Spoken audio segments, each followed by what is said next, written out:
Assalamualaikum warahmatullahi wabarakatuh. Alhamdulillahirrabbilalamin. Wabihi nasta'inu ala umuri dunya waddin. Wassalatu wassalamu ala asrafil anbiya'i wal mursalin. Sayyidina wa maulana Muhammadin wa ala alihi wa sahbihi ajma'in. Wala hawla wala quwata illa billahil aliyil azim. Amma ba'd.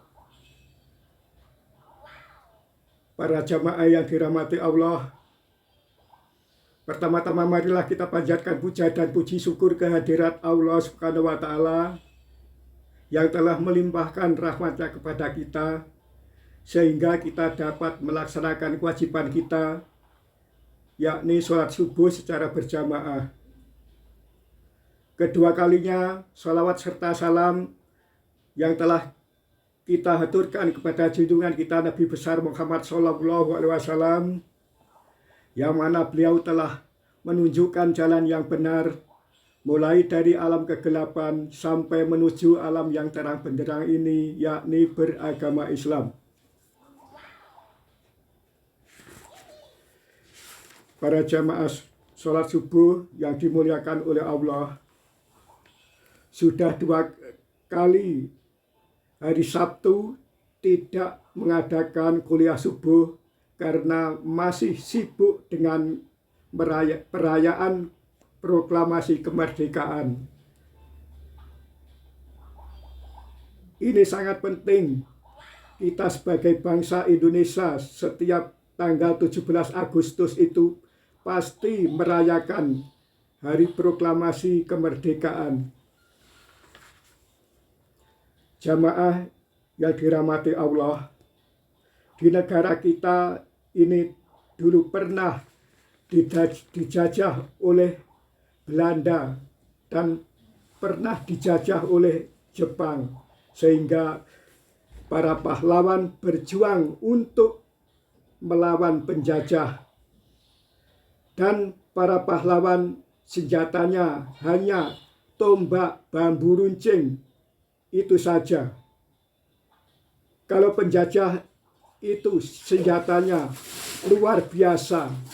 Begitu saja para pahlawan berhasil untuk merebut kemerdekaan. Oleh karena itu kita harus merayakan hari kemerdekaan setiap tanggal 17 Agustus. Dan kita mensyukuri atas nikmat kemerdekaan ini, karena kemerdekaan juga nikmat dari Allah. Jamaah yang berbahagia, Allah itu senang kalau hambanya bersyukur. Yang perlu disyukuri itu antara lain nikmat kemerdekaan yang baru saja kita peringati, dan kita juga baru saja memperingati tahun baru Islam. Di Bilabong Blok F sini juga mengadakan pawai obor pada tanggal 29 Juli yang lalu. Jadi dua-duanya itu harus kita syukuri supaya kita nanti ditambah nikmatnya oleh Allah Subhanahu wa Ta'ala. Allah telah berfirman dalam Al-Quran surat Ibrahim ayat 7. Wa id ta'adana la'i sakartum la'azidannakum wa la'in kafartum inna adabil lasadid.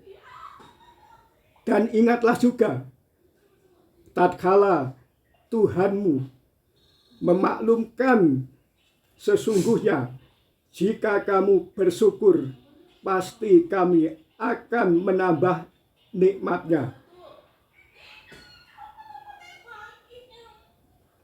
Menambah nikmat kepadamu. Dan jika kamu mengingkari nikmatku, maka sesungguhnya azabku sangat pedih surat Ibrahim ayat 7. Jamaah yang berbahagia, semua harus disyukuri karena itu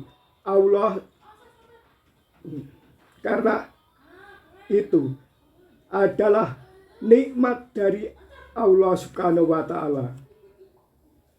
Dan nikmat dari Allah diantaranya kita ketemu tahun baru Islam dan proklamasi kemerdekaan ini harus kita syukuri.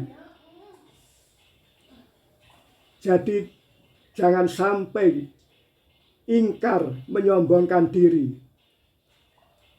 Barang siapa yang menyombongkan diri, itu Allah pasti marah. Kalau Raja Fir'aun itu dulu selalu menyombongkan diri. Dan dia itu mengaku dirinya itu Tuhan.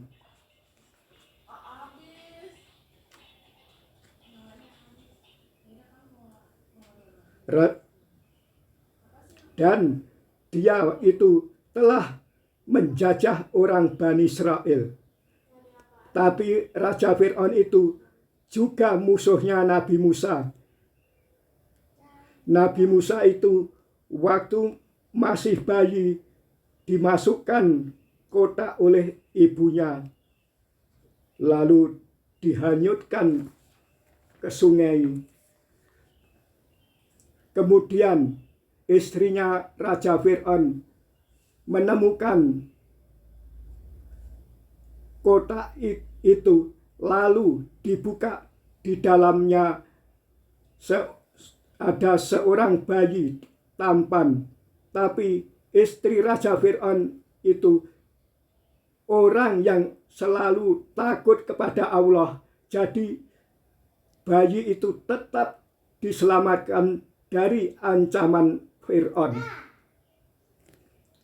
Jadi yang mengasuh Nabi Musa itu istrinya Raja Fir'aun. Padahal Raja Fir'aun itu benci kalau ada bayi laki-laki. Nabi Musa itu akhirnya semakin gede, semakin dewasa, menjadi musuhnya Raja Fir'aun. Jamaah rahimakumullah. Jadi Nabi Musa itu sudah mengerti kalau Raja Fir'aun itu menentang Allah. Maka dari itu Raja Fir'aun akhirnya tenggelam di Laut Merah. Nabi Musa dikejar oleh Raja Fir'aun. Padahal Raja Fir'aun itu mengejarnya pakai kuda. Tapi Raja Fir'aun malah tidak bisa menangkap Nabi Musa. Jadi begitulah ceritanya Nabi Musa melawan Raja Fir'aun. Padahal Raja Fir'aun itu banyak pasukannya. Tapi Raja Fir'aun masih kalah. Jadi begitulah orang yang kalau sudah menentang Allah, terus dirinya mengaku Tuhan, ya seperti Raja Fir'aun itu nanti pasti masuk neraka. Dan pamannya Nabi Muhammad yang namanya Abu Jahal, Abu Lahab, dan nanti juga sama dengan Raja Fir'aun masuk neraka. Jamaah yang dihormati Allah, jamaah yang dirahmati Allah. Jadi kalau Nabi Ibrahim itu musuhnya Raja Namrud, kalau Nabi Musa musuhnya Raja Fir'aun. Kalau Nabi kita Muhammad ini musuhnya Abu Jahal dan Abu Lahab. Jadi pamannya sendiri yang jadi musuh. Jamaah yang dirahmati Allah, sekarang hari Sabtu Kliwon tanggal 27 Agustus 2022. Dan sekarang ini juga tanggal 29 Muharram 1444 Hijriah. Ini yang ada ceritanya, kisah para nabi di bulan Muharram. Di bulan Muharram ini antara lain Nabi Ibrahim melawan Raja Namrud, itu ya di bulan Muharram. Nabi Musa melawan Raja Fir'aun, itu ya di bulan Muharram. Nabi Muhammad hijrah dari Mekah ke Madinah, itu ya di bulan Muharram juga. Demikianlah kuliah subuh yang telah saya sampaikan. Saya rasa cukup sekian dan terima kasih. Wabillahi taufik wal hidayah waridha wal inayah ihdinas siratal mustaqim. Assalamualaikum warahmatullahi wabarakatuh.